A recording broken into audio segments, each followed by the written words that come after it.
మహిళలపై అఘాయిత్యాలకు పాల్పడితే కఠిన శిక్షలు తప్పవని హోంమంత్రి అనిత హెచ్చరించారు. వైసీపీ హయాంలో పోలిస్తే కూటమి ప్రభుత్వంలో మహిళలకు భద్రత మరింత పెరిగిందన్నారు. పోక్సో కేసుల్లో నిందితులకు 3 నెలల్లో శిక్షలు పడుతున్నాయని తెలిపారు. కాణిపాకం శ్రీ వరసిద్ధి వినాయక స్వామిని హోంమంత్రి అనిత కుటుంబ సమేతంగా దర్శించుకున్నారు. మూలమూర్తి దర్శనానంతరం స్వామివారి శేషవస్త్రాలు తీర్థప్రసాదాలను అందజేశారు. మహిళల మీద ఎటువంటి అఘాయిత్యాలు జరిగినా కూడా వితిన్ 24 నుంచి 48 గంటల్లో నిందితులను పట్టుకుంటున్నాము.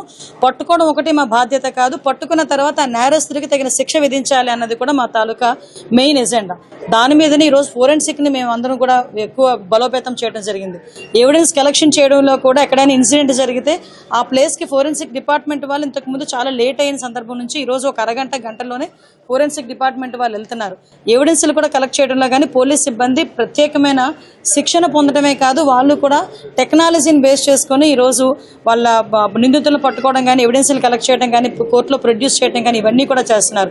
దానివల్లే పోక్సో కేసులను మనం ఎగ్జాంపుల్ చూసుకుంటే పోక్సో కేసులు లాంటి కేసుల్లో కూడా 3 నెలల నుంచి 4 నెలల కాలంలోనే శిక్ష పడిన సందర్భాలు మన రాష్ట్రంలో చాలా ఉన్నాయి.